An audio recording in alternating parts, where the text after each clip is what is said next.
Bonjour à tous. Donc, comme vous avez pris beaucoup de retard, je vais essayer de vous aider à gagner du temps. Cependant, je vais commencer par une petite digression. Alors, vous m'excuserez, je vous présenterai dans quelques minutes donc cet excellent ouvrage qui est le livre blanc Banque et FinTech, enjeux d'innovation dans la banque de détail. Au vu de ce que je viens d'entendre, je voulais juste revenir un instant sur la question du financement. Je crois que c'est important de rétablir un certain nombre de vérités. On a vu beaucoup de propositions, elles sont très intéressantes dans les pitchs, sur la question du financement, qui partent toutes du présupposé que le financement, c'est difficile. Alors, c'est pas le jour, c'est pas le débat, on va pas rentrer dans tout ça de manière très approfondie. On est prêt d'ailleurs à la Fédération à en discuter avec tous ceux qui sont intéressés. Moi, je voudrais juste rappeler quelques chiffres. Peut-être avant les chiffres d'ailleurs, un élément qui est tout à fait basique, c'est que l'objectif des banques, c'est de prêter. Je me permets de le redire, c'est le métier. Alors, évidemment, on ne prête pas dans n'importe quelles conditions. On fait du prêt responsable, c'est-à-dire qu'on fait du prêt sur la base principalement des dépôts de nos clients, donc des prêts qui ont vocation à être remboursés. Et notre but, c'est évidemment que les entreprises ne se mettent pas, davantage que les particuliers d'ailleurs, dans des situations inextricables où elles s'endettent sans pouvoir rembourser. Je vais juste citer 2-3 chiffres qui sont utiles à connaître. D'abord, on est à peu près à 890 milliards aujourd'hui en France d'encours de prêts aux entreprises, dont un peu moins de 400 qui doivent être des prêts aux PME. Et il y a 1 million de PME-TPE qui bénéficient aujourd'hui d'un financement bancaire. Deuxième point, cet encours, il évolue de manière extrêmement dynamique. Je le dis assez souvent, je crois que c'est l'occasion de le dire, je ne suis pas en train de pitcher, parce que les banques sont connues, sont des interlocuteurs connus, mais je le dis quand même, nous sommes champions du financement par crédit dans la zone euro. Les encours de crédit aux entreprises augmentent de 5% par an en France. Ils ont recommencé à augmenter doucement et ça s'accélère depuis la crise. Et c'est une différence fondamentale avec la zone globalement et un certain nombre de pays dans la zone euro qui sont encore, malheureusement pour eux, nos voisins italiens, nos voisins espagnols, en période d'attrition du crédit. La zone euro n'est sortie d'ailleurs de la période d'attrition du crédit que depuis juin 2015. La France, depuis 2011, il y a eu un petit trou d'air, évidemment, en pleine crise de la dette souveraine, mais c'est reparti. Ce qui est important aussi, c'est de parler de l'accès au crédit. Pour les PME, le taux de réponse positive à une demande de crédit d'investissement est de plus de 9 sur 10 aujourd'hui en France. C'est un peu moins pour les TPE, on est environ 8 sur 10, et c'est un petit peu moins pour les crédits de trésorerie, que ce soit pour les PME et les TPE, mais on a des taux d'acceptation qui sont importants. Donc il ne faut pas hésiter à pousser la porte des banques, d'autant plus que, vous le savez, les taux sont extrêmement bas aujourd'hui et que donc il n'a jamais été aussi facile de rentabiliser un investissement financé par crédit bancaire qu'aujourd'hui. Une fois qu'on a dit ça, il est clair que sur le financement des startups et sur le financement de l'innovation, le crédit n'est qu'un élément, ce n'est pas le premier en général en termes de timing sur le financement.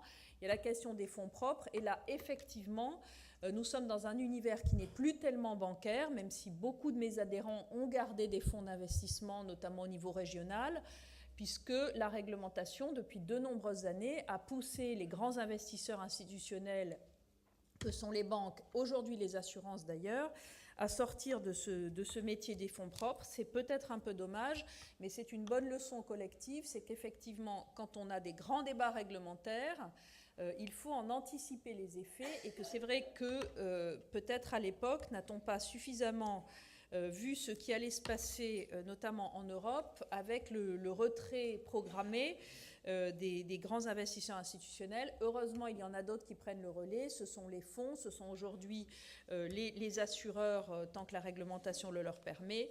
Voilà, petite parenthèse, brève sur le financement. Ne pas avoir une vision catastrophique du financement, aller voir sa banque, se renseigner sur les modalités de financement. À la Fédération, nous nous regroupons, je le dis au passage, 378 banques établies sur le territoire français.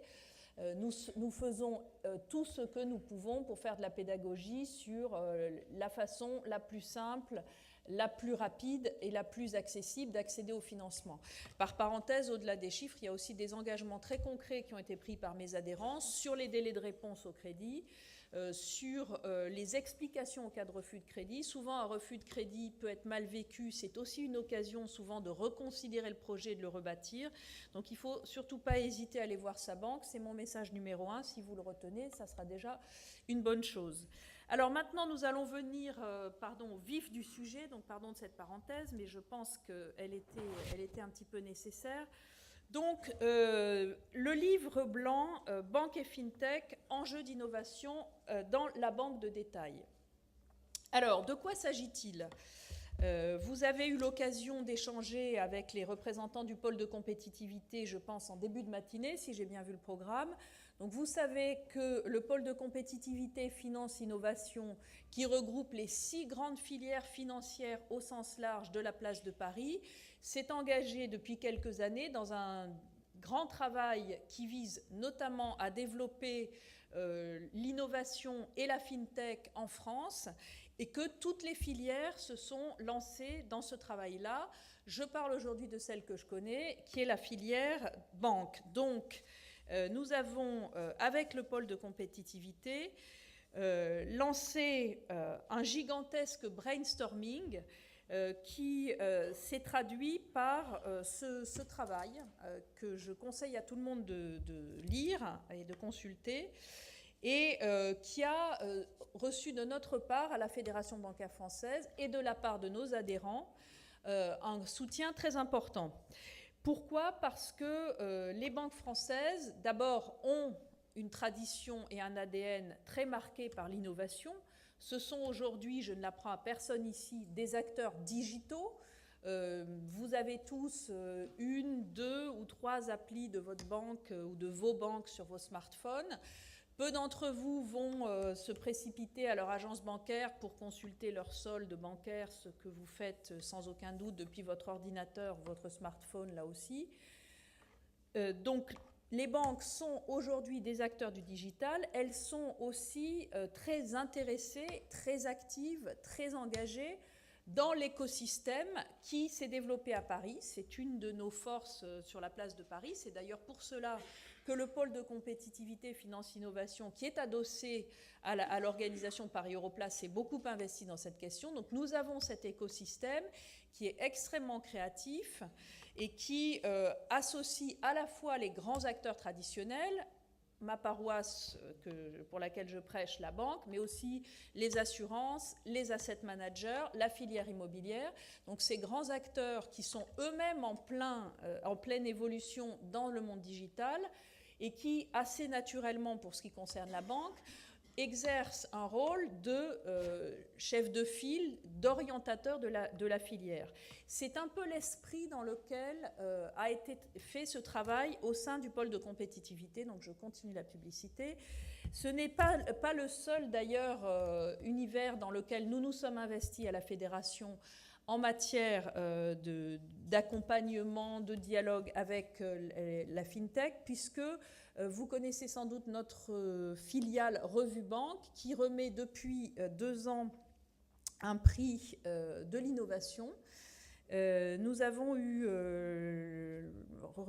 remarqué avec intérêt il y a quelques jours que l'un des 2 lauréats du prix Revue Banque Innovation de cette année vient d'être racheté par un de nos grands adhérents, ce qui montre, ce qui est une parfaite illustration de ce que nous vivons au quotidien dans la relation entre les banques et les fintech, qui est un sujet, comme vous l'avez compris, qui est très important pour nous, puisqu'on a coutume de dire que les banques françaises, contrairement à un certain nombre d'idées reçues, ne sont pas opposées aux fintech, elles ne sont pas contre les fintech, elles sont tout contre.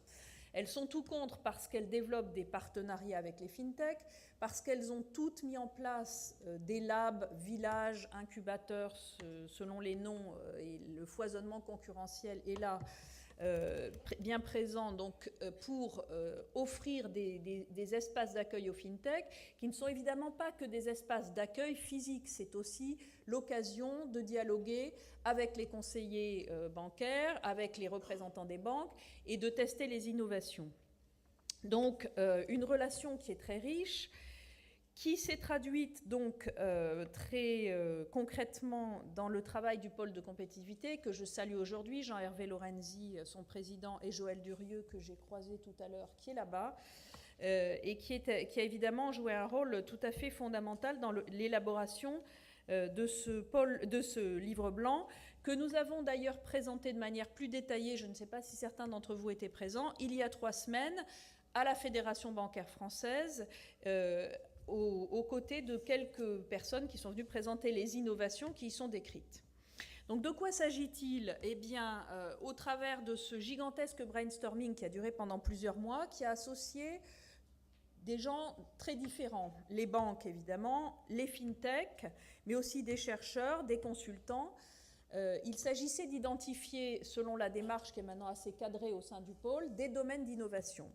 Et donc là, progressivement, le livre blanc s'est focalisé sur l'innovation dans la banque de détail et les propositions d'innovation des fintechs. Donc c'est cela qui est présenté dans ce magnifique document, c'est toutes les propositions d'innovation qui ont été retenues et structurées donc, dans ce livre, et qui sont maintenant à la disposition de mes adhérents. C'est-à-dire que les banques vont maintenant, au-delà de leur travail de participation à la préparation de ce document, avoir là une mine d'informations, d'exemples, et pouvoir se rapprocher des fintechs concernés pour continuer à faire ce qu'elles font d'ailleurs déjà très bien aujourd'hui, hein, mais c'est un accélérateur là aussi, c'est-à-dire développer des partenariats et surtout valider les innovations au vu de leur expérience client et de leur expérience, je dirais, en termes de business model. Parce que ce que nous avons souhaité, nous, fédération, faire dans ce travail, c'est ne pas laisser les gens partir aussi sur de fausses pistes. L'innovation est foisonnante, le secteur bancaire est un secteur qui n'est pas si connu que ça, notamment dans sa dimension réglementaire. Et donc, il est de notre devoir d'essayer au maximum que les innovateurs, les gens qui créent des entreprises ou qui, dans des fintechs, vont se lancer dans l'innovation, ne partent pas sur de fausses pistes, réglementaires. On est un secteur qui est très surveillé, très réglementé, pour de bonnes raisons. D'ailleurs, alors pas toujours avec de bons effets, on en a parlé sur les investissements en fonds propres tout à l'heure. Mais évidemment, il faut tenir compte de cela lorsque l'on veut innover dans ce domaine. Dans le domaine de la finance, dans le domaine de la relation client, on est dans un univers qui est très, très, très cadré. Qui est très cadré en termes de sécurité, qui est très cadré en termes de relations clients. Vous savez qu'aujourd'hui, quand on veut proposer un service financier à un client, on a ce qu'on appelle un questionnaire MIF dans notre jargon, qui vise à vérifier que le client est sain d'esprit d'abord, évidemment, mais surtout comprend parfaitement de quel produit on veut lui parler, les risques qui s'y attachent, etc., etc.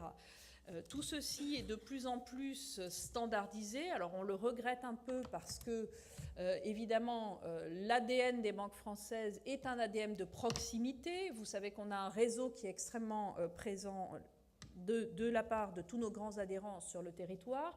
C'est un gage de proximité, c'est un gage de connaissance des entreprises, c'est un gage de connaissance des clients particuliers, évidemment. C'est ce qui permet aujourd'hui, au-delà de l'analyse des ratios qui a été évoquée par un des pitchers tout à l'heure, de faire des prêts à des entreprises qui n'en bénéficieraient pas si on avait juste une grille d'évaluation avec 4 chiffres et une réponse oui ou non. Heureusement, le métier va bien au-delà de ça, il est beaucoup plus riche. Il y a aussi toute la connaissance de l'environnement, la confiance que l'on peut faire dans le chef d'entreprise, la connaissance de l'entreprise elle-même et la connaissance des personnes qui portent le projet. Donc, cet univers bancaire est un univers très encadré par la réglementation. C'est un univers aussi dans lequel il y a des obligations de sécurité, à tous les sens du terme, et je vais y revenir, qui sont très particulières. La première obligation de sécurité, c'est celle que les banques se donnent elles-mêmes vis-à-vis de leurs clients, qui est la sécurité de leurs données et la sécurité de leurs fonds. À la base, merci beaucoup. Lorsque vous allez dans votre banque et que vous déposez de l'argent dans votre banque, la première chose que vous attendez, c'est que les données sur ce que vous faites de votre argent ne soient pas sur la place publique, d'une part, et d'autre part, que ces fonds soient sécurisés. Vous comprenez bien que dans un univers qui est de plus en plus ouvert aujourd'hui, avec de nouveaux intervenants introduits dans un certain nombre de cas par la réglementation européenne, notamment dans le domaine des paiements, eh bien, nous avons une forte, je dirais, obligation, une forte vigilance sur le fait que ces éléments fondamentaux du métier bancaire, cette sécurité pour nos clients, n'est pas remise en cause. Je vous passe le fait que nous sommes aujourd'hui dans un monde où la cybersécurité est un des enjeux absolument majeurs. Bon, vous lisez les journaux comme nous, il y a ce qui est dans les journaux, il y a ce qui n'y est pas. On voit que ces problématiques d'attaque pour récupérer des données sont permanentes, croissantes et très inquiétantes pour l'ensemble des utilisateurs. Donc nous avons besoin de nous assurer que cette confiance qui existe aujourd'hui dans le secteur bancaire n'est pas rompue du fait de la défaillance de tel ou tel acteur plus petit, ayant moins investi dans la sécurité, ayant moins l'habitude de faire face à ce type d'attaque, et qui, pour autant, pourrait intervenir notamment dans la chaîne des paiements. Nous sommes surveillés par les banques centrales de ce point de vue-là, et la Banque de France a coutume de dire que la sécurité d'une chaîne de paiement, eh bien, c'est au fond le niveau de sécurité de son maillon le plus faible. Cette question de la sécurité, d'ailleurs, qui n'est pas au cœur de ce livre blanc, est aussi un des domaines d'innovation les plus importants et les plus intéressants pour la banque, aussi bien en interne d'ailleurs que vis-à-vis des solutions qui peuvent être apportées par les fintechs, puisque nous avons un travail permanent de mise à jour, de mise à niveau. Les investissements sont absolument colossaux. Et donc, au-delà de la protection de cet univers qui est protégé aujourd'hui dans un univers relativement fermé avec de nouveaux entrants, nous avons aussi un enjeu d'innovation dans le domaine de la sécurité. Et c'est sans aucun doute un des sujets sur lesquels les fintechs peuvent là aussi apporter aux banques. Le deuxième domaine d'ailleurs de sécurité sur lequel nous sommes vigilants et dans lequel il y a aussi des domaines d'innovation possibles, c'est celui de ce qu'on appelle la sécurité financière, c'est-à-dire la prévention du blanchiment et la détection des risques de financement du terrorisme.